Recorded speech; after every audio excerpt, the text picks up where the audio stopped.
Magandang araw mga kaibigan.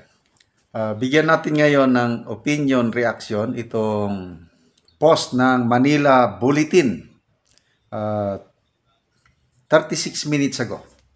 Ito, reaksyon ng mga kongresista sa desisyon ng Senado kahapon, yung 1941. Okay, title, Minority Solons Blast Senate for Killing BP Sara Impeachment Case. Apat na minority congressmen ang nagbigay ng kanilang mga pagkadismaya sa desisyon ng Senado.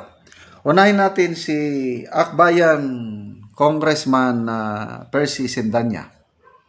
Ito ang kanyang pahayag. Basahin ko Nakakahiya ang desisyon ng Senado tungkol sa impeachment complaint versus BP Sara Duterte. They choose to surrender their independence and willfully abandon their constitutional mandate. Today, the Senate becomes a Duterte Senate. Grabe. Their disgraceful decision is a betrayal of the Constitution and a betrayal of the will of the people. Makikita mo dito yung talagang galit nila itong akbayan sa mga Duterte. Yung sinampan siya ng indirect contempt sa Supreme Court. Yung sinabi niyang yung mga maestrado is serving the interest of the Dutertes. Parehas din yung sinasabi niya ngayon. Sinabi niyang Supreme Cuddler of the Philippines. So, ayun.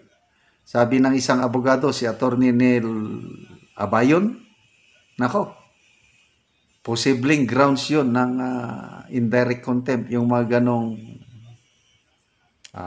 pahayag, hindi na yon sakop ng freedom of speech. So, ito, pinasaringan o inakusahan na naman nila ang Senado as Duterte Senate. But anyway, intindihan lang natin na kung talagang bias ng katingin ka lang sa focus. Ano yung focus nila? Political focus nila is matanggal si BP Sara sa equation. Kasi nga, nagsabi na si Senator Risa Hontiveros kasama nila sa akbayan. She is willing to be the standard bearer o available siyang tatakbong presidente sa 2028. Kaya gagawin nila lahat ang makakaya nila na matanggal si BP Sara through impeachment. Kaya ngayon, naibasura na o na-archive na, gagawin nila ulit yan next year sa tingin ko. So, good luck. May isa pang akbayan. Hindi pala akbayan ito. Si Shell Jokno is mamamayang liberal. O ito naman, si Shell Jokno. Tama ba? Tama ba? Akbayan ba o mamayang liberal si Jokno? Na mix na ko. Okay, sabi ni Attorney, Congressman Shell Jokno, it would have been more prudent for the Senate to wait for the ruling of the Supreme Court on the motion for reconsideration filed by the House of Representatives. Instead, the Senate hammered another nail on the coffin of accountability. Accountability kuno. Nagsalita pa kayo yung 410 billion of people's money na isiningit ng mga kapwa nyo kongresista sa 2025 budget. Wala akong narinig na salita ng mamamayang liberal. Tapos sumisigaw kayo ng accountability. Ilang million lang, 70 plus million lang yung kini-question, yung may notice of disallowance sa confidential funds ni BP Sara. Hindi ba nagiging double standard ang inyo. Tahimik kayo. Yung mga flood control projects ngayon, yung worst budget in our nation's history, mangled beyond recognition ang National Expenditure Program. May narinig ba tayong salita ni Shell Jokno? Ako, I'm sorry, wala akong narinig. Dilawan ang nagsasalita lang sina Professor Cielo Magno, Supreme Court Justice Carpio. Wala akong narinig na pag-iingay ni Shell Jokno, pati kasama niya si Congresswoman Laila De Lima. So, anong sinasabi nilang accountability? Meron pa namang accountability. Next year, mag-file kayo ng maayos na impeachment complaint. Tuloy pa rin ang accountability. Hindi nyo lang kasi matanggap na talunan kayo dahil hindi nyo inayos ang proseso. Nag-apura kayo masyado. Akala nyo magagawa nyo ang lahat ng inyong kwan. Okay. Another group of congressmen, yung ACTS, Alliance of Concerned Teachers, mga makakaliwa rin. Wala na si Franz Castro, ang pumalit, Congressman Antonio Tenyo and Rene Co. Ito ang sabi nila. We condemn in the strongest terms the Senate decision to archive the impeachment case versus VP Sara Duterte. Archiving is nothing but a shameless attempt to kill the case while claiming they never had jurisdiction in the first place. Kung hindi naman pala nila hawak, paano mo i-archive? The Senate wants to spare itself from the optics of openly junking the case, yet the result is the same. The Filipino people are denied of accountability for the still unexplained 612 million in confidential funds. Correction please.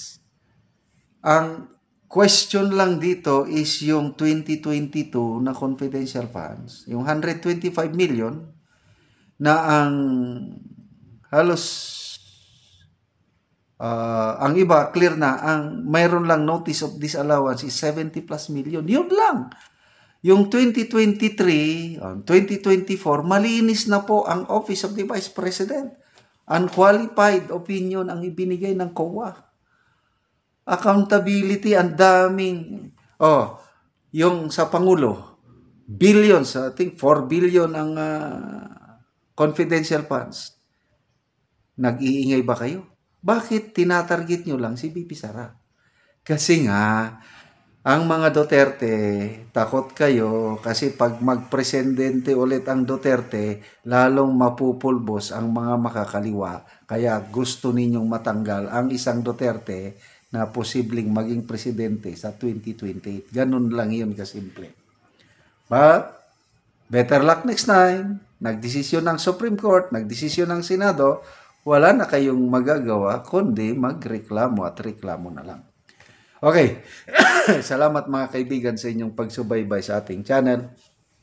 Nakakatulong kayo ng malaki sa tribong Talandig ng Bukidnon dahil ang sweldo natin sa channel na ito pantulong sa tribo.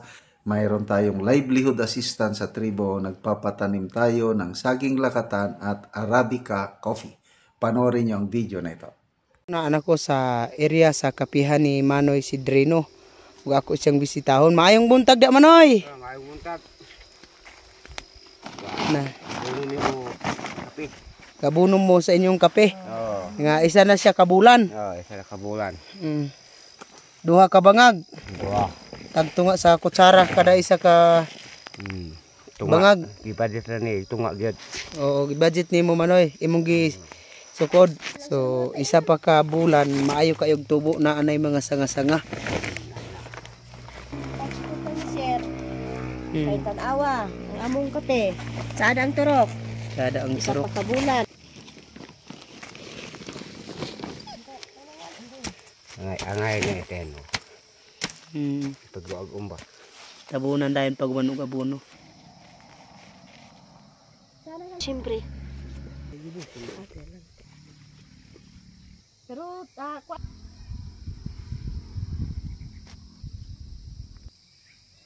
Og karon human sa pag-abono ni Manoy, naga-spray na pod sa kapi.